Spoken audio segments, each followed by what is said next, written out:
Olá, sejam bem-vindos de volta às nossas aulas aqui do Através da Bíblia, da Escola Charles Spurgeon Online. Sou o professor Felipe Prestes e nós estamos aqui para mais uma das nossas aulas de 2 Coríntios. Na última aula a gente terminou aqui no versículo 4, que Paulo mostrou ali, né? Na verdade, a gente mostrou ali já o começo de que Paulo está defendendo o seu apostolado, ele é apóstolo de Cristo Jesus pela vontade de Deus. E ele chama a atenção ali para esse fato, porque obviamente ele precisa chamar, já que esses irmãos, muitos deles estavam ali recebendo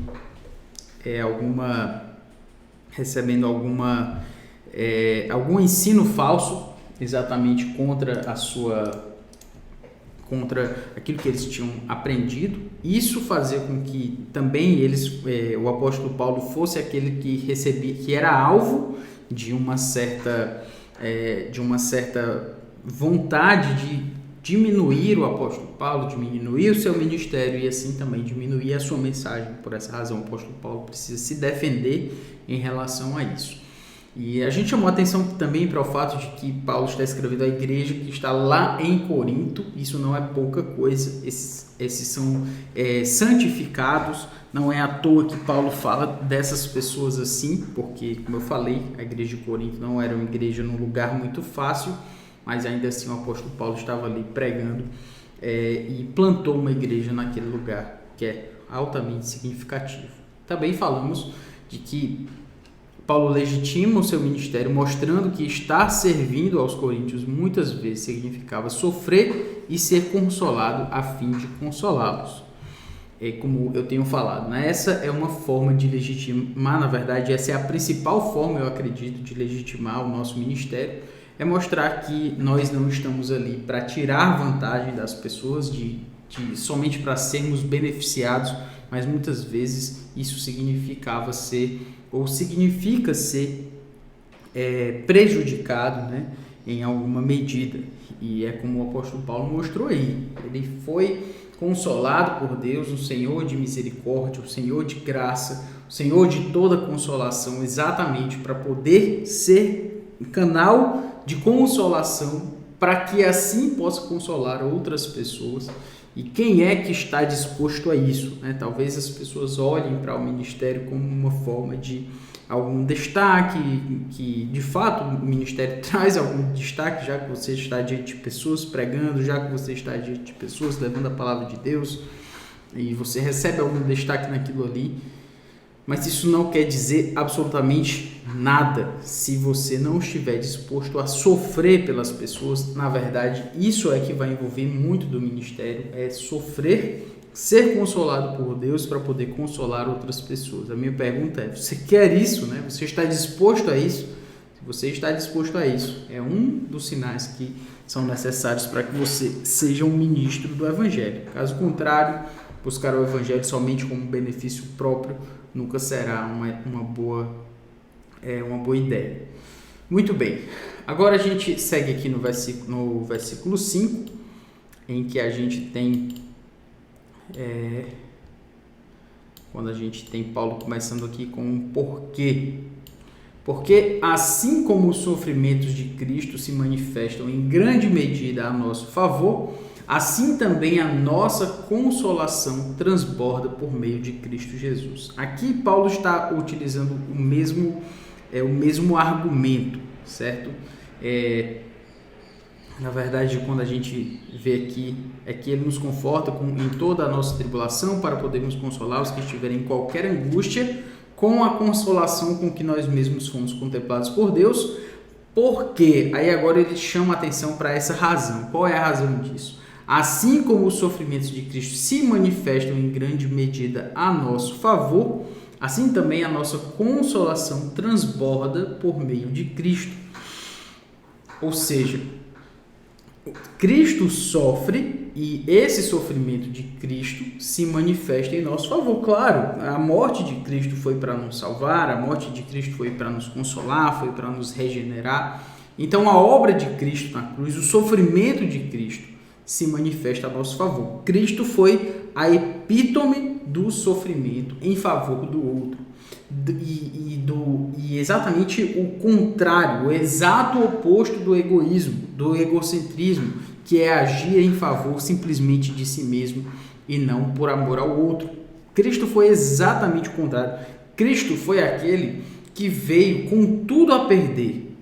Cristo não tinha nada a ganhar vindo para a terra, a não ser sofrer. Cristo veio para sofrer, para perder. Cristo perdeu. Ele tinha 100% a perder e nada a ganhar, entenda, no sentido de que Cristo vai fazer algo que vai trazer um benefício direto para ele, algo que ele vai poder lançar a mão daquilo naquele momento. Claro que não. Cristo tinha 100% a perder e ele veio exatamente com essa razão de sofrer, e esse sofrimento se manifesta a favor das pessoas, como diz aí o apóstolo Paulo, em nosso favor. Assim também, aí ele diz, a nossa consolação transborda por meio de Cristo. Ou seja, nós somos consolados, e essa consolação que veio, né, a partir da obra do Senhor Jesus Cristo na cruz, que sofreu e vem me consolar, a minha consolação transborda também por meio de Cristo. E nesse sentido, ele continua, se somos atribulados, é para o vosso conforto e salvação. Se somos confortados, é também para o vosso conforto, o qual se torna eficaz, suportando vós com paciência os mesmos sofrimentos que nós também padecemos. Paulo está chamando a atenção aqui para o fato de que esse sofrimento que ele passa, como ele diz aí, se somos atribulados, é para o vosso conforto e salvação. Mais uma vez ele chama a atenção para isso, né? Se somos atribulados, é para o vosso conforto e salvação. Paulo está dizendo, eu vim para sofrer. Quando eu sou atribulado, isso serve a vocês. Quando eu sofro, isso serve a vocês. Eu sou consolado por Deus e isso gera para vocês benefício. A dor de Paulo gera benefício para esses irmãos. Eu imagino Paulo dizendo assim, e o que é que esses que estão contra mim, no que é que eles sofrem por amor de vocês? Porque se alguém está tentando tirar o posto de Paulo, talvez ele esteja vendo somente a parte boa, que seria talvez o respeito que aqueles irmãos tinham pelo apóstolo Paulo, a condição, a posição apostólica do apóstolo Paulo e tudo isso. Mas Paulo está dizendo, olha, eu sou atribulado e isso é para o conforto e a salvação de vocês. Ele diz, se somos confortados, é também para o vosso conforto. Paulo está dizendo, olha, o meu conforto da minha dor é para que vocês sejam confortados, certo? E esse conforto se torna eficaz, ou seja, vocês só vão poder lançar mão desse conforto, como ele diz aí, quando vocês suportarem com paciência os mesmos sofrimentos que nós também padecemos. Paulo está chamando a atenção para o fato de que eles só vão entender o sofrimento, aliás, o conforto de Deus. O conforto de Deus só vai ser, eles só vão poder lançar mão do sofrimento de Deus, do sofrimento que Deus colocou sobre eles.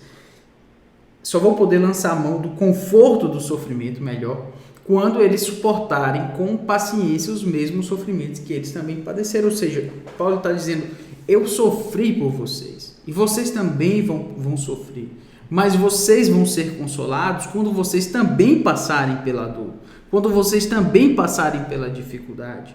Mas seria muito fácil alguém dizer, olha, você vai poder suportar as dores e as dificuldades da vida quando elas chegarem. Quando, se por alguma razão você não tiver passado por isso, fica muito difícil você falar isso para as pessoas. Mas Paulo já disse, eu já sofri, já fui confortado. E agora esse conforto, eu quero que vocês lancem mão desse conforto. E vocês só vão lançar mão desse conforto se também vocês passarem por esse sofrimento. Em outras palavras, Paulo mostra que o sofrimento dele é por amor àqueles irmãos. A dor de Paulo é por amor daqueles irmãos. Ele entende o seu sofrimento. a partir da perspectiva de Deus e do outro, certo? Então poderíamos dizer, inclusive, que o conforto no meio do sofrimento pode ser alcançado quando entendemos a dor pelas perspectivas de Deus e do outro.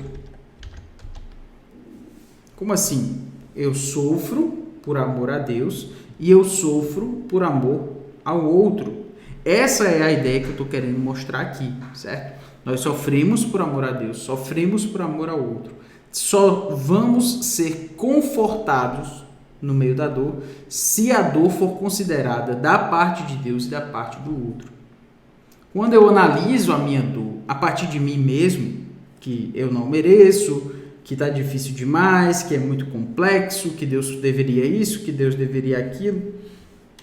Quando a gente analisa a dor e a dificuldade a partir dessa perspectiva egocêntrica, nós não temos conforto. Sabe por quê? Porque a dor e o sofrimento vêm exatamente por conta do propósito de Deus em relação a Ele mesmo e em relação aos outros perto de nós. E assim é que vem o conforto e o consolo. É exatamente o que Paulo está dizendo aqui. Quando vocês suportarem com paciência, quando vocês suportarem os mesmos sofrimentos, mas esse sofrimento que eu senti para que ele transbordasse em Cristo. Ele transbordasse em Cristo. Então lembre-se disso que eu acabei de colocar aí. O conforto no meio do sofrimento só pode ser alcançado quando nós entendermos a dor pelas perspectivas de Deus e do outro. Eu sofro porque Deus tem um propósito, eu tenho uma razão, uma razão teológica para a minha dor, mas há uma razão, e essa razão teológica, ela passa pelas pessoas perto de mim. Enquanto eu não olhar para a dor assim, eu vou ser inconsolável, porque a dor ela é difícil. E se ela não tem um propósito, ela é desesperadora. A dor já é desesperadora muitas vezes sozinha. E acrescente-se a isso não haver propósito para ela, então a gente tem exatamente o que a gente pode chamar de desespero. É uma dor sem razão de ser, é uma dor sem propósito, é uma dor que não faz o menor sentido. Então, aqui o apóstolo Paulo continua no versículo 7, dizendo agora: a nossa esperança a respeito de vós está firme, como ele diz aí, sabendo que, como sois participantes dos sofrimentos, assim o sereis da consolação. Mais uma vez, a ideia da dor e do sofrimento por meio da consolação, da dor e do sofrimento, a partir da perspectiva de Deus e dos outros, ela aparece aqui. Paulo diz: eu tenho uma esperança firme sobre vocês, sabendo que vocês são participantes dos sofrimentos, que vocês têm sofrido, mas que vocês também serão consolados. Porque eu passei por esse sofrimento e fui consolado, e isso transbordou em vocês. Se isso aconteceu mesmo com vocês, Paulo está dizendo, isso vai ser exatamente a razão que Deus tinha com tudo isso. E aí a gente tem o versículo 8. Porque não queremos, irmãos, que ignoreis a natureza da tribulação que nos sobreveio na Ásia, porquanto foi acima das nossas forças, a ponto de desesperarmos até da própria vida. É muito interessante o apóstolo Paulo falar aqui sobre isso, certo? Porque para o que ele está chamando a atenção aqui? Para esse momento de extrema dificuldade que ele passou, como ele diz aí, lá na Ásia, certo? Então, vamos analisar aqui exatamente isso que o apóstolo Paulo fala, quando ele diz aqui, estou tentando abrir aqui o texto no versículo 5, 7, 8. Porque não queremos, irmãos, que ignoreis a natureza, exatamente. Provavelmente o apóstolo Paulo está aí falando do sofrimento que ele teve lá na Ásia, provavelmente lá em Éfeso, certo? É o que a gente acaba notando aí. E ele diz, né? Contudo, já em nós mesmos tivemos a sentença de morte, para que não confiemos em nós, e sim no Deus que o Deus que ressuscita os mortos. Sabe o que a gente pode notar aqui nesse texto?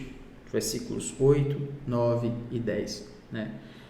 O que a gente tem aqui? A gente tem um novo parâmetro, melhor dizendo. A partir do versículo 8, nós temos aqui o que eu vou chamar de um parâmetro extremo para o sofrimento. Por que eu estou falando aqui sobre isso? Porque a gente está vendo o apóstolo Paulo chamar a atenção para uma dor, uma dor gigantesca pela qual ele está passando. Veja aí, exatamente, a natureza da tribulação que nos sobreveio na Ásia. Paulo está dizendo, olha, o que eu sofri não foi pouco. Foi acima das nossas forças, a ponto de desesperarmos até da própria vida. Paulo está dizendo que o seu sofrimento não foi pouco. Por que ele está dizendo isso? Porque alguém poderia dizer, apóstolo Paulo, mas você está aí passando por essa dor, essa dificuldade, mas muita gente passa por dificuldade. E o apóstolo Paulo está dizendo, qual é o meu parâmetro? O parâmetro foi o que eu sofri lá na Ásia, provavelmente em Éfeso, como eu falei. Paulo sofria perseguição, porque ele não deixava de pregar o evangelho, e muita gente não gostava disso, não gostava daquilo que ele ensinava. E ele diz, olha, foi a ponto de desesperarmos da própria vida, foi o ponto de morrer. É o que ele diz no versículo 9. Já em nós mesmos tivemos a sentença de morte, para que não confiemos em nós, e sim no Deus que ressuscita os mortos. Então, provavelmente, aquilo pelo que o apóstolo Paulo passa é exatamente uma situação uma situação extrema de dor, de dificuldade e até de perigo de morte. O perigo de morte, é isso que ele está falando. Sentença de morte. Para quê? Para que não confiemos em nós e sim no Deus que ressuscita os mortos. Deus nos coloca em situações exatamente quando ele diz aí, olha, qual é a razão da dor pela qual Paulo está falando aqui, pela qual ele passou, através da qual ele pôde gerar consolação para os irmãos, já que ele foi consolado. Qual foi a razão de tudo isso? Para que não confiemos em nós, e sim no Deus que ressuscita os mortos. Isso é muito lindo, meus irmãos. É uma beleza tão grande aquilo que Paulo está falando aqui. Ele está dizendo, olha, eu fui colocado diante da morte para que eu não confie na minha própria vida, e sim no Deus que ressuscita os mortos, que está no versículo 9.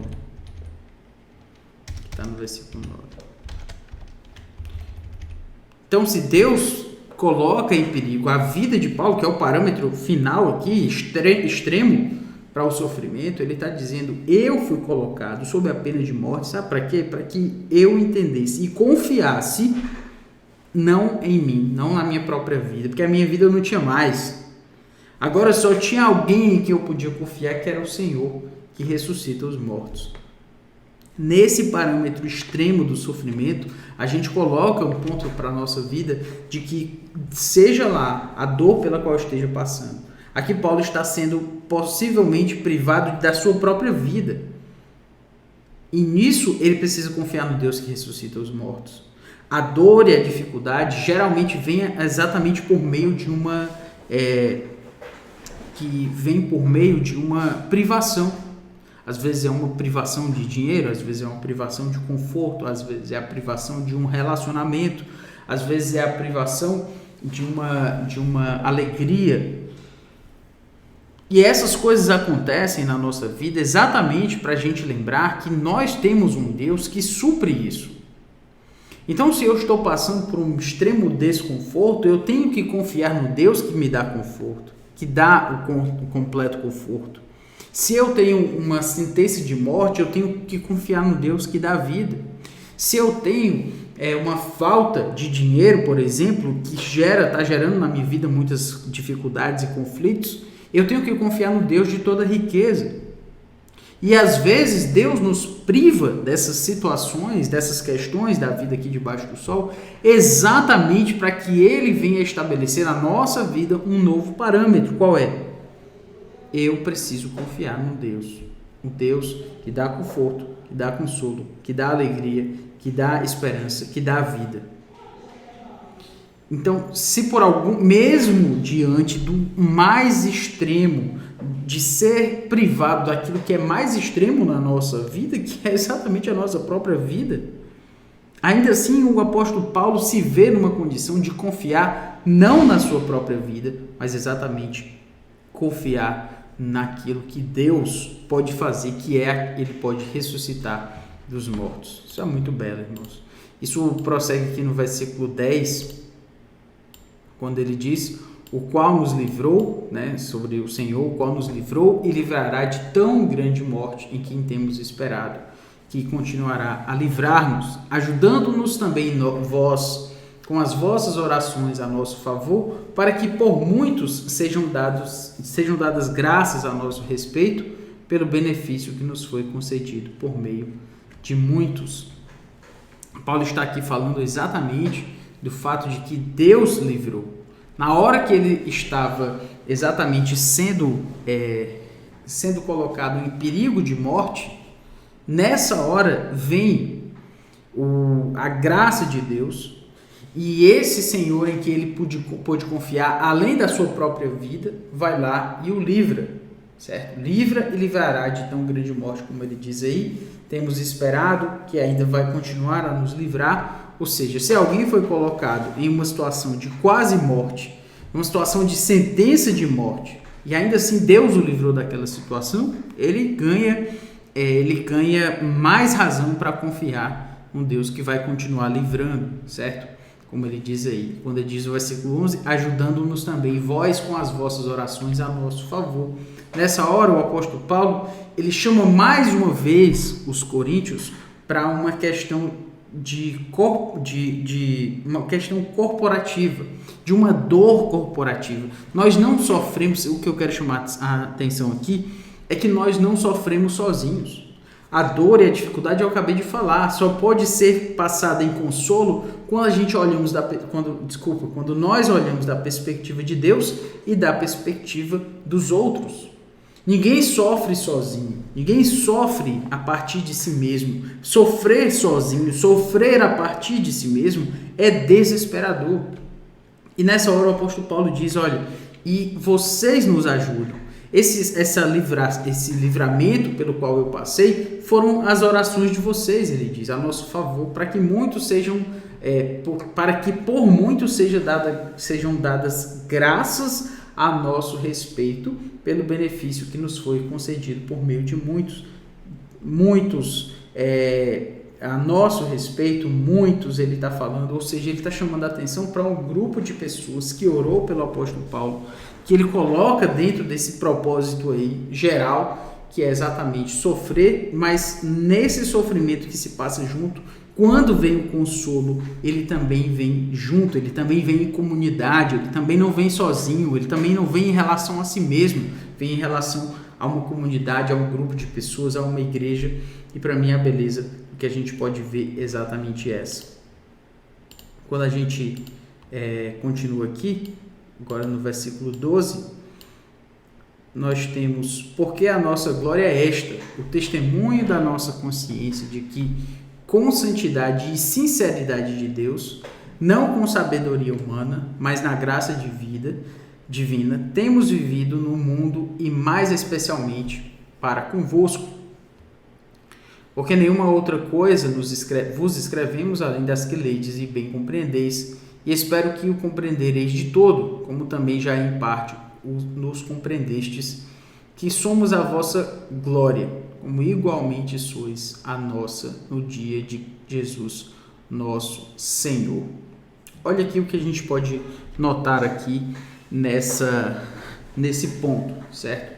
Antes da gente poder encerrar, mas a gente já pode mencionar aqui a seguinte questão. Paulo diz, olha, essa é a nossa glória, o testemunho da consciência de que com santidade e sinceridade de Deus, ou seja, ele está chamando a atenção para a forma como Deus foi aquele que agiu sobre ele, e não qualquer outra coisa, não qualquer outra pessoa. Santidade e sinceridade de Deus. Paulo está chamando a atenção para o fato de que a base do seu ministério não são as pessoas, não é aquilo que ele pode parecer para as pessoas, é aquilo que ele é em Cristo para essas pessoas. Então é o que ele diz aí, testemunho da nossa consciência, santidade e sinceridade de Deus, não com sabedoria humana, mas na graça divina. Paulo está tirando o peso de si mesmo como homem e colocando o peso do seu ministério, da sua vida no Senhor, que é o melhor caminho que a gente pode fazer. Nesse primeiro momento, é isso que a gente vai falar. Na próxima aula a gente continua. Grande abraço, que Deus abençoe.